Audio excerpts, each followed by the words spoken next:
He separates. He's to the 20, to the 10, to the 5. Touchdown, Florida State. Warwick got up third down. Winky looking Winky. Wants to throw the knockout punch to Warwick. Warwick open. Touchdown. He does a touchdown. He did catch it. Touchdown, Florida State. Oh, Peter Warwick, how'd you do that? Herman Whitfield to the left side. A hole to the 30. Herman Whitfield to the 30. To the 20. 15, 10, 5. Touchdown, FSU. Herman Whitfield. A 100-yard touchdown. Here's the snap. Winston rolling right. Throws the pass on the other. It's caught! It's caught! It's caught! Touchdown FSU! Kelvin Benjamin! We're doing it for everybody. We're doing it big all over the country, all over the world. And I'm proud. I'm proud to say I'm a Florida State Seminole. This is the Garnet and Old Podcast with your hosts, Ryan Eastman and Vince Ciccarelli.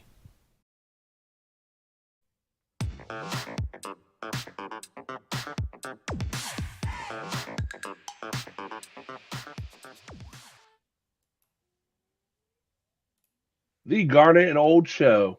No inside info, no contacts, no problem. Also, no baseball. No baseball. Correct. Welcome, everyone, to the show. I'm Ryan. That's Vince. I know we were supposed to be presenting live from UF FSU baseball tonight, but it is monsooning outside, so the game was postponed for a month. Yeah, the game's been rescheduled for May 2nd. As far as we know right now, Ryan and I are still planning on being there. We'll see what happens. Maybe it's better that there is not a game tonight, Ryan, because the baseball team needs to find themselves a little bit. And if you need to find us, you can find us on Facebook, Twitter, and YouTube. Notice our new YouTube channel, Garnet and Old on YouTube. You can catch all our live streams if you navigate there, not under the video section, but under the live section. You'll see the list of all our videos. Don't know why YouTube doesn't allow us to move those over, but they live forever in the stream section. But welcome to the Garnet and Old Show. Another wonderful week, another week of covering spring practice. Vince, what do you think? What's going on in spring practice? Would have been fun to be at the scrimmage, right? I mean, nobody was there.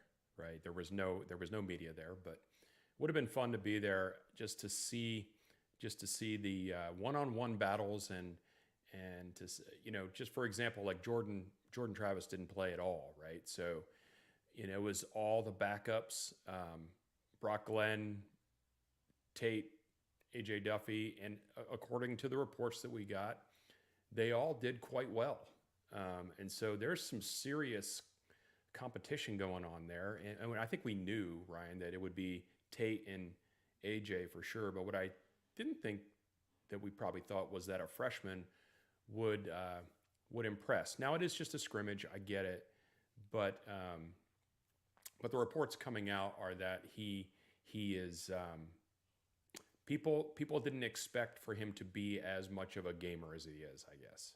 At this Yeah. time.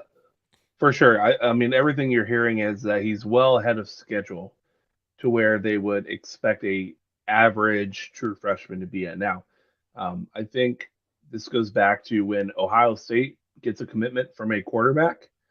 It's generally a pretty solid bet that they're going to be a good prospect, and kudos to our recruiting staff who did not give up on him. And we actually lost out on another quarterback, which we had committed to, when we said we're gonna pursue Brock Glenn. We're going after Brock Glenn. And that quarterback did not like that and decommitted, and we ended up securing the commitment of Brock Glenn. A lot of teams wanted him, and now I think it's starting to show. And what's critical to remember is that Tate's been here, feels like forever, at least 3 years.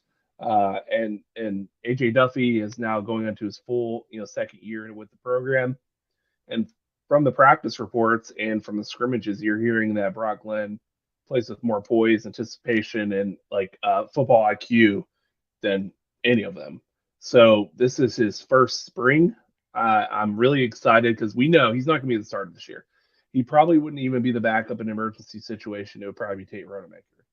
But if you give him an entire year to learn under a really nice human being and talented person like Jordan Travis for an entire year, and then you get them into next spring and next fall. Well, now we're talking, really what I believe will be an AJ Duffy versus Brock Glenn competition. I would not be at all surprised, and neither should you at home, if 24 fall comes around and we get an announcement that Tate Rodemaker is in the transfer portal. That's what my mind goes to at this point. Yeah, I mean, that's And who a can blame good him? thing. No, you can't blame him, and I wouldn't blame him if he did. But also, we've heard great things about Tate elevating his game. Maybe it's AJ Duffy, Yeah. that that decides that the writing's on the wall. With that group, though, I don't know that the writing is on the wall for any one of those three. Not yet. And I don't know Tate. We have no contacts, Ryan. I don't know Tate. But he strikes me, and I may be wrong about this, he strikes me as being kind of a program guy, right? So, but that may not be the case. I mean, they're all very competitive and they want to go where they can play. But I think it's tough for people to leave this program right now, where in the past couple of years, it hasn't been tough for people to say, you know what? Not only is the team bad, but the culture's not great, and I'm already not enjoying myself. Let me just take it on down the road. Yep. Right now, it's a major decision to leave the positivity that's going on in that locker room. So anyway, yeah, I wouldn't be surprised. I mean, you can only numbers dictate that someone is going to leave. Yeah. Because you're going to bring in another quarterback. We sure are. Right. And that's what recruiting is. It's the coaches, rightly so, tell these guys, come to Florida State, we're going to work you hard. We're going to make you better every day. You're going to work hard every day. You're going to get better every day. But also understand that our job here is to field the best team that we can possibly field with talent and quality human beings. And we're not going to stop recruiting your position because we like you, right? Yeah. That's not the way it works. So what a great Brock position Glenn, to be in. I mean, Brock Glenn, compared to Tate Rodemaker and AJ Duffy when they joined the program, he's coming in saying, man, this program looks like it's on the up and up. He's joining at the perfect time in which we could have this thing rolling for a few years. And what a nice surprise it is to not be looking at an offseason of Alex Hornibrook versus James Blackman. That's all I got to say. That hurts my heart. Mm. So the scrimmage itself, I mean, what are some of the other names you started to hear about? Well, Daryl Jackson's been mentioned 1,000 times over. Right. So this plays into two stories happening. His performance on the practice field and really the defensive tackles and defensive line as a whole. And I think that leads into one of our kind of major stories, which is Derek McGlennon entering the transfer portal. Right. It is a sign of a healthy roster and a talented team when someone who was a good production player last year, not our best player, he was definitely behind as far as like total stats. He, third or fourth as far as like true production, 3.5 sacks last year, but a difference maker, solid contributor that we would have been desperate to keep 2 years ago. Now he sees the writing on the wall, no doubt that there's some talented. We got some transfers in here. We got some young up and coming players that were maybe even better than we expected them to be at this point. And I think, when you're in practice every day, just like being at work every day, when someone's coming in and if they're better than you.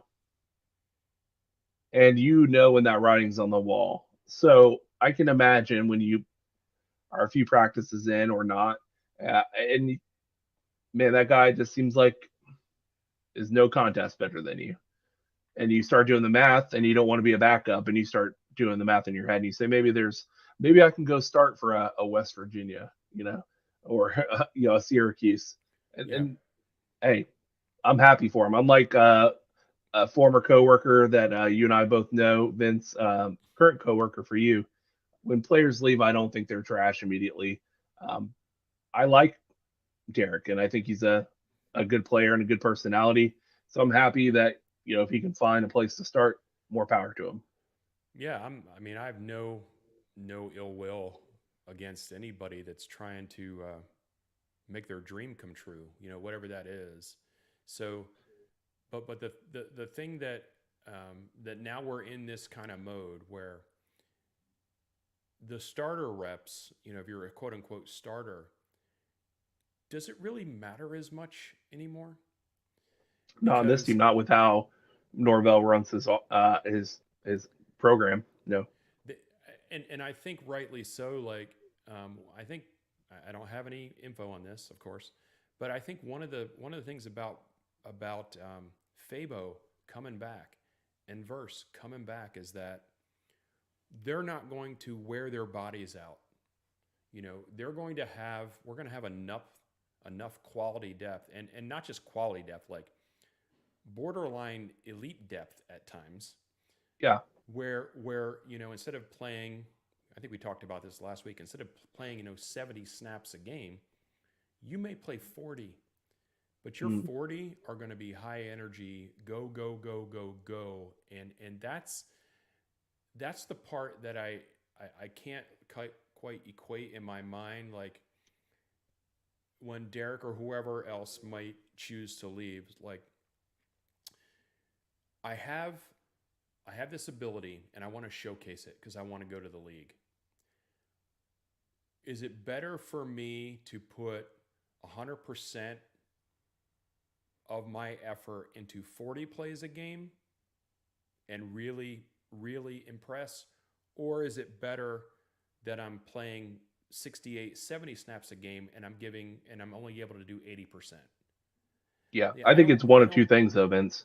I think it's either fear of potentially being the 3 on the roster, where potentially, you're not even getting 5 reps, or uh, the awareness that maybe you're not good enough to go to the league, so you might as well get as many starts as possible your final year. I mean that could be, and let's just take what you first said. If that's accurate, where Derek McClendon was only going to get a handful to 10 snaps a game, we're in a good place, Ryan. Yes, I think that's what it is. We are in a really, really good place. Yeah, and I think, again, we're going back to luxuries. A third of the roster didn't even have to play in the first scrimmage. When is the last time, Vince, we were at a scrimmage that our starters, our main contributors, our Jared versus our Jordan Travis's, we're like, no, we're good. We couldn't even field a whole second team for a while. Right. So now, wouldn't you say probably 2016 FSU? It's the last time. Oh yeah, we would hear about it all the time, where they would be trying to install game plan, and there weren't enough bodies on the offensive line to be able to even walk through plays sometimes, and it's done. unfathomable. It's unfathomable that occurred, but it did, and here we are now. And so that's what I'm saying. Like, if that's the case, then the defensive line, the defensive rotation is really in a good place. Ryan took a sip there, and thank you for doing that, Ryan, because it reminded me that I received my "Without Us Game Days Suck" Marching Very Chiefs nice. All the Damn Time mugs from Madison Social. Thank you, Madison Social. Vince, did you also get your recorded phone call from the head of Seminole Boosters thanking you for your contribution? I did get a call from the 850, Ryan. I did not That take was that it. call. Yeah, I got a voicemail. But then we go on to the idea of depth. And we are hearing some big things about Jacobs, the incoming freshman. There are reports, I wouldn't call none of these sources, none of these outlets are crazy wackadoos that like to play in the world of fantasy. there are reports that he might be top 3 wide receivers on the team based on his performance, which is outstanding to hear for a freshman. Yeah, I mean, and they tell you that receiver, unless it's in Jimbo's offense, receiver is one of the positions that you can get on the field early because you can say, hey, you're just going to run a post here, right? You can say those kind of words. But yeah, that's exciting, and again, it's just we've come so far from where we were, and scrimmage highlights aside, with Winston Wright and Jacobs, there's a lot of targets, man. There's a lot of targets, and these guys are not. They would have been wide receiver 1. They'd be WR1s like a few years ago. All of them. Yeah, no, and Winston Wright out there showing out, and he's gonna be a big factor in kickoff returns. So I think it's one of those things that I'm just grateful at this point because last year we were hoping for a great, like maybe a potential 8-win season. Like that's what the goal was, right? I think I predicted 9, you predicted 8 last year, and we were all surprised. We got a happy little tenor there, and so now we're seeing that. Then we're seeing these reports where, unlike in Jimbo and Willie's tenure, all the media outlets are watching each and every practice. And when that happens, they can directly compare what they saw at the beginning of not Willie Taggart's, of Mike Norvell's practices, year 1, year 2, year 3. Believe it or not, we're in year 4 now, which is crazy. It's gone really fast. But they have seen the very beginning till now. And they are telling you, without even being cute about it, that we are straight up good, talented. Absolutely. And that's a good thing to hear. And even the position groups that maybe aren't where the coach would want them to be yet, and I would probably say the linebacker core would be one of them. Aside from Jared Verse. Right, but the three we have are solid, like more solid than we've had, right? Mm-hmm. So, yeah, it's just you said the word grateful. It's great. It's easier for us to be grateful now coming out of the quagmire, right? We have to remember this in the future, because eventually the cycles will change. Hopefully, it won't be for a real long time. Yeah, we have to really bask in this and really enjoy it and be able to really draw on it when maybe the times are a little tougher. yeah.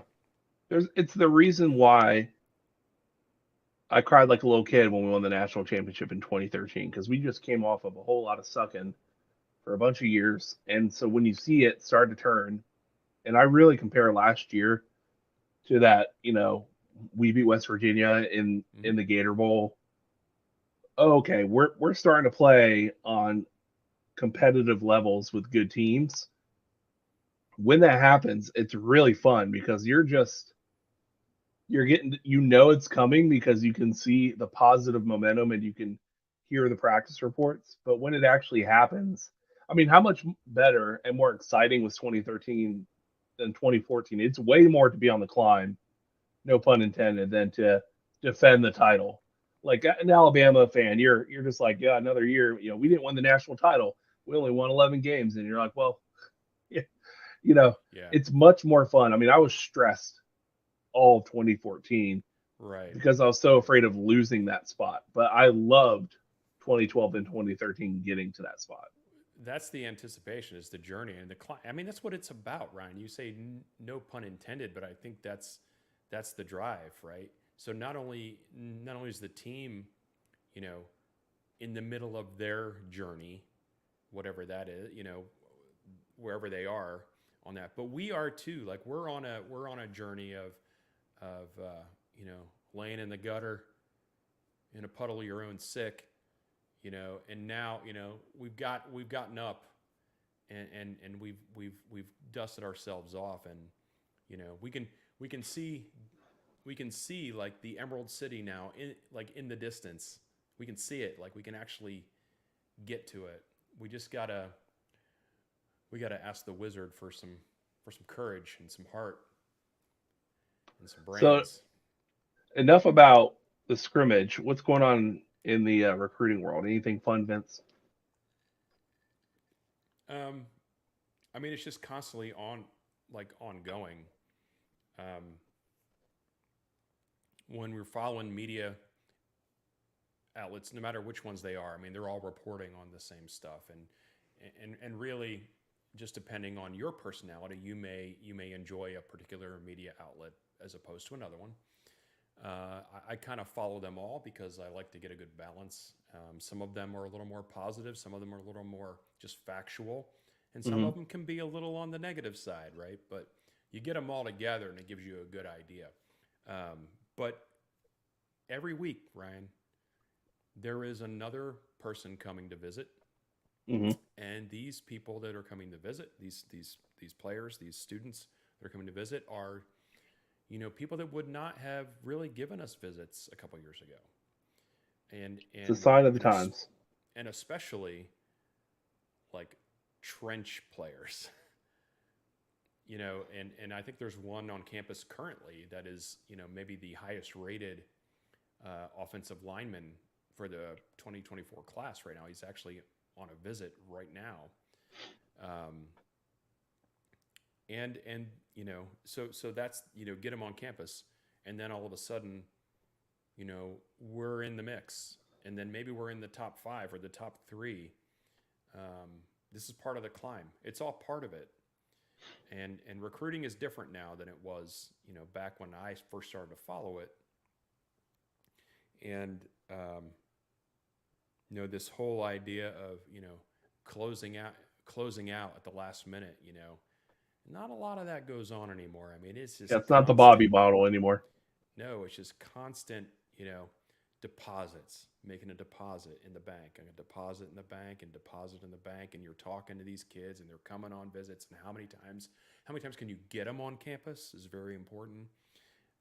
Getting to know the family, so you're constantly building the relationship, and then in the end, obviously, the student needs to make up their mind on which place they think is best for them, and that's what they should do. Yeah. Um, but stars are aligning in a lot of ways. It's just part of the enjoyment we've been kind of building up here, part of the climb.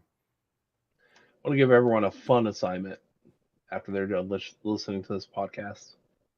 If you have not done so already, go on Google, and why Oh, don't you just go take a look at the post practice and scrimmage reports with Jimbo's comments working with Bobby Petrino, and okay. just enjoy. I didn't think you were going to bring that up.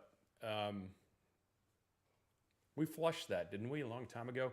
It is interesting, a It's fun. comparison. It's tough to watch that. It's tough to watch that, and it's tough to. I mean, Texas A&M. They have the money to get out of it if they want to. There's no doubt about it. But man, Jimbo up there that talking is about, not we're not talking about scheme. We're talking about the practice. that is not a positive thing going on right there, right now. So it's tough to watch. I I guess saw the you're crazy giving eyes, people Vince. homework. You're giving them homework to go watch that. Yeah. As a Florida State fan, I'm going to warn you and just say, part of you will be like, oh my gosh, I'm so glad that we don't have to deal with that. And the other part of you will be like, this is really sad. It's like Yeah. really sad. So, Yeah. if you are going to do that, don't expect to come out of that viewing with like a renewed optimism about the world. That's not what's going to come out of that. Yeah. Get ready for a whole lot of crazy eyes Jimbo going, yeah, he's calling the plays. I ain't got no problem with that. I ain't got no problem. He's calling the plays. I'm fine with that. It ain't no problem. Like, yeah, until lost 3, and he's looking at him on the sidelines, a And la it is a problem. 2017 Jimbo. It is a problem. But we don't have that problem, Ryan. We got no context inside of or problems. To the direct converse of that, the boosters have been doing this tour, and the most recent one in Tallahassee, Norvell came up and spoke, and just just totally owning the expectations of our program, of this university. Yep. And just this is where we should be. People should be talking about us. Are we worried about people talking about us? No, we're not. This is the way it should be. And it's not an arrogance thing. It's like the program is what it is. The program was built before he got here, and he is fully on board with what's expected of him. And he's making sure the players are the same way. And the people that were there, standing ovation, because he doesn't shy away from, the moment, shying away from the expectations, shying away from the history, and shying away from the rivalries. He doesn't shy away from any of that. What are you doing here, Ryan? Yeah, it's kind of fun. So here's the thing. In the document here.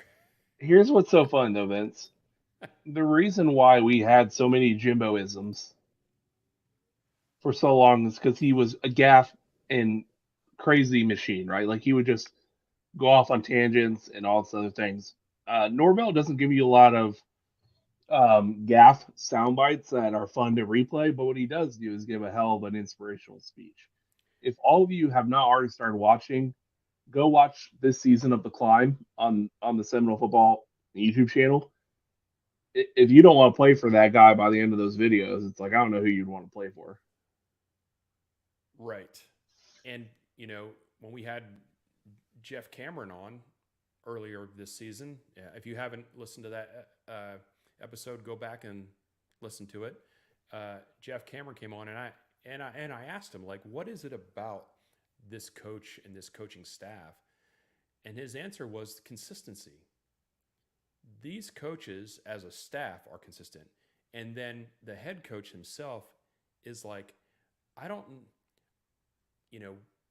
we're not with him 24/7, but when he is out anywhere where people can see him, he is who he is. He does not change. His energy is always, he's revving the motor constantly. I often wonder, if I had a chance to talk to him, Ryan, I would say, off the record, when you go home at night, do you literally just crash? Yeah. Because I don't believe there's like a ramp down. I think it's on or off. And if it's on I don't think anybody can be on all the time. Like he cannot be, maybe he is, he cannot be the same way at home, like making breakfast, It's the climb. Making the omelets 1% better. Make these eggs. These eggs are going to be 1% better today.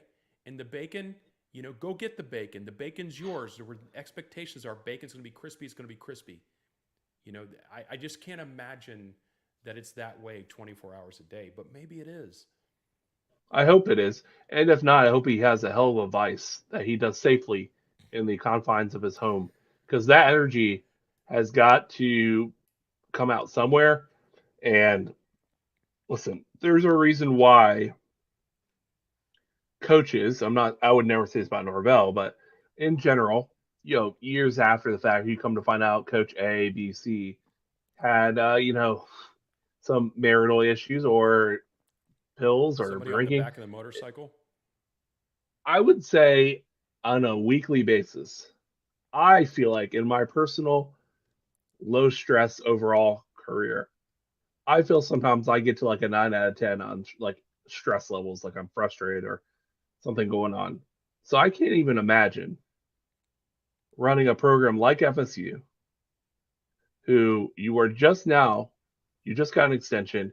You are just now at the point where a lot of pressure this year. People are expecting something, expecting an ACC at least championship appearance, the expectations are here now.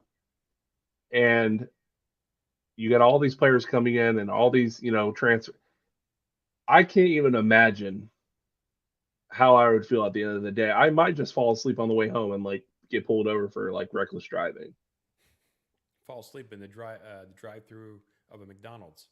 Vince, I've gotten that exhausted after you and I have done like staff meetings before and been like, oof, that was like something that went wrong on one slide and we're Yeah, scrambling and then I'm gonna we're need a fine. nap. Yeah, we're like, I think we're gonna go home, work from home the rest of the day. Well, and that's when you're putting it like that. So how do you get through your day if it's constantly 100 miles an hour and um, and the expectations are through the roof and you're dealing with every kind of personality you can possibly deal with, right? From people that are your superiors to people that you are supervising to your players to support staff to the media. I mean, it's constant, constant, constant. That's why I think I never argue with the fact of what coaches make, right? The money that they make. So No, yeah, you can't. I mean, it's. I mean, obviously they're bringing in if they're doing well, they're bringing in loads and loads of money to the university, but also for what they have to deal with, and eventually, I mean, everything falls on their head. Everything. So, I mean, the only way that that can work, because he's human, is that you surround yourself with people that you believe in and you care about and you trust, and you get them all to be pulling the rope in the same way because you cannot do it alone. You can't, yes, you're the face of the program, but you Yeah. cannot do it alone. So he must, I mean, he has that, right? He has that. He's got a staff, he's got a coaching staff, he's got an administrative staff that, and this is one of the things that, fractured before with Jimbo. Like, as good as of a recruiter as he could be, he was not great at relationships with people. And in order to be successful at anything in this world, unless you are independently wealthy and can Or do buy it 100% by yourself, a la 2009 Jimbo. right, and then you're going to burn yourself out. And he did. And the only you cannot continually succeed that way. That's why I'm hopeful. I mean, I know he's human, but I'm hopeful that he continues to grow his his his community of people there in the way he wants that to work, because it's the only way it's going to continually succeed. Well, yeah, It's you look at impressive. it's the Saban model, right? Is Saban stressed out occasionally on some post games, but I think a lot of it's artificial where he's trying to motivate guys.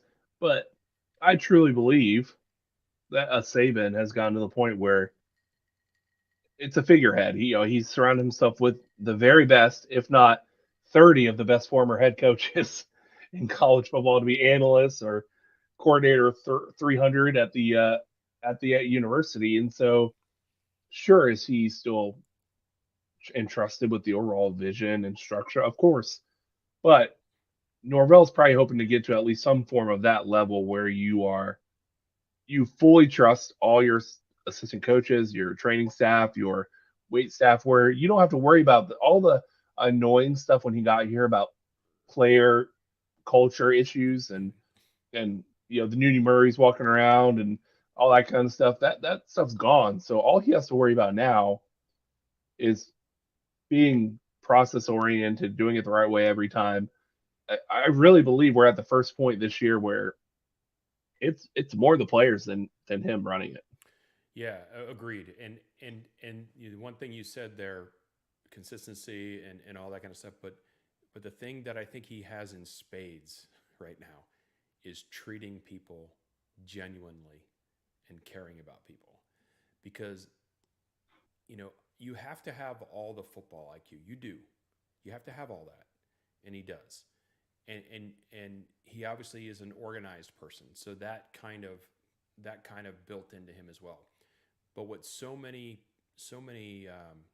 not just coaches, but what so many people in leadership positions lack is their ability to connect with people and to help them along on their journey and be really really like genuine about it. It's why I love Ted Lasso, Yeah. right? It's I mean, and in that example, and obviously it's a TV show, but in that example, it's not about soccer. That's just the medium. Yeah. He's like a leader of people. He's a people person, and I think Norvell is that guy. And we said this last time is like we're just so happy that last year happened because now he's got this momentum behind him, which makes it exponentially better. Yeah, they could be on equal footing come Labor Day weekend this year. But I can tell you there's one coach I would love to play for and one coach that I would probably love my assistant coach maybe, but not care for the head coach, and it's the Brian Kelly. Like the doesn't seem like a real father figure type guy. He just seems like a pain in the ass to deal with. Right, and I don't want to discount his success either. I mean, I don't there want to are besmirch many. him and his family. That's right. There are many ways to be successful, and there are the history is riddled with uber successful people that treated everyone else like crap. Steve Jobs. I'm not. I'm not saying Brian Kelly is that guy. It's not what I'm saying. But Yeah. but there are multiple ways to do that. I'm just literally grateful, like we've been saying. I'm grateful that currently the person that is leading the program that we love is not only capable as a technician and as a mind, but is also seems to be right on point with every level of interaction, whether it's the media or fans or players or administrative staff or other faculty members or the marching chiefs, for example, right? He gets it all. It's nice. And I can tell you, Vince, on the show, you are a wonderful people person. So it's been a pleasure recording tonight's episode with the legendary Vince. Yeah, Anything else you want to say legendary. before the end of the show? No, I mean, we've kind of prattled on about Norvell a bit there. I mean, but well worth it, I think. And Ryan, one of the things that caused us to connect, not just the Florida State thing, but I think you are that way too. And this is not meant to be like a pat each other on the back thing. I like to surround myself with people that get connection, right? That get the connection part of things. So, and I think we do that. So, but yeah, nothing else for the show. I don't think there's anything. Root against Miami.